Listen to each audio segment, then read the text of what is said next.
Hair-raising horror stories, burns, rashes, and missing skin, all because you decided to wax away some unwanted hair.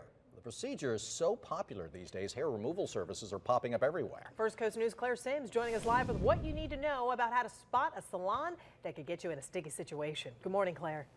Good morning, Joy and Phil. We are live at the Wax Strip on Beach Boulevard in Jacksonville Beach, where a lot of people come in to rooms like this to make sure that they get the wax that they're looking for. And the owner says she started this whole thing because she was seeing way too many people not doing it the right way. So she says no matter where you go, you need to make sure that you take an extra close look.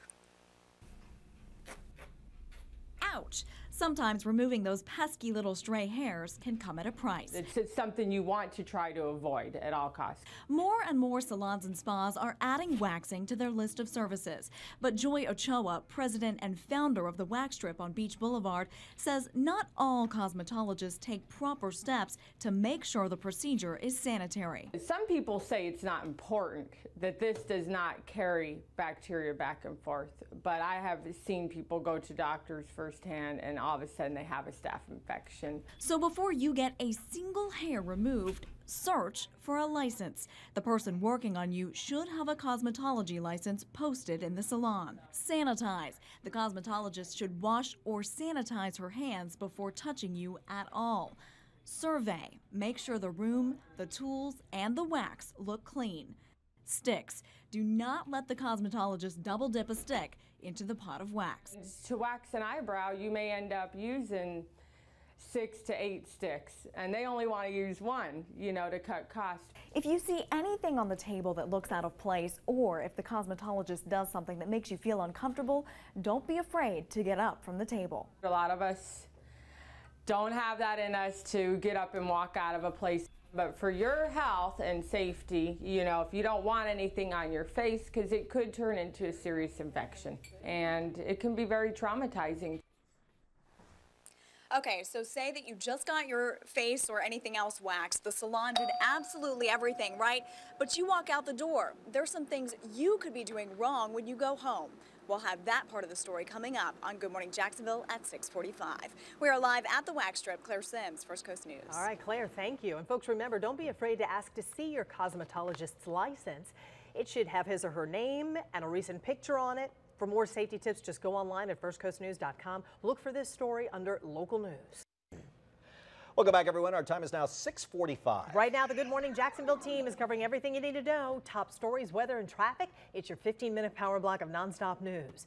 Eyebrows, lips, bikini line. Seems like everyone is getting rid of that extra hair they don't want. Everyone. But after you wax, you could be picking up something else you don't want, and that's an infection. Not First good. Coast News' Claire Sims joins us live with the things you could be doing that lead to waxing disaster. Claire.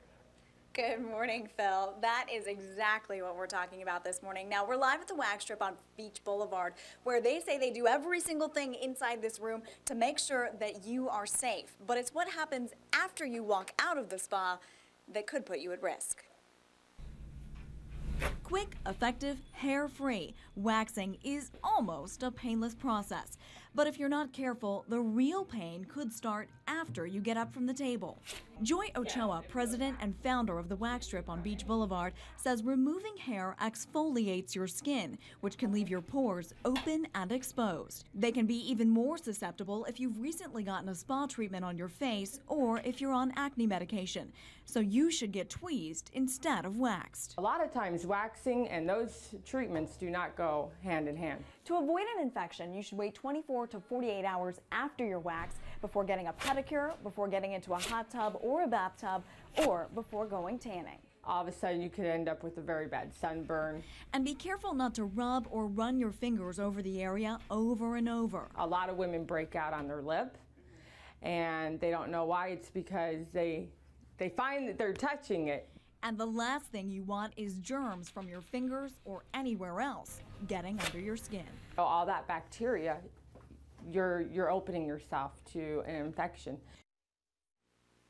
So, of course, one of the big things to remember is get your waxing done somewhere that's reputable, somewhere that you can check their record, and make sure that they're licensed. We have a lot more tips about what to look for when you walk into the salon on our website, firstcoastnews.com. We are live at the Wax Strip on Beach Boulevard. Claire Sims, First Coast News.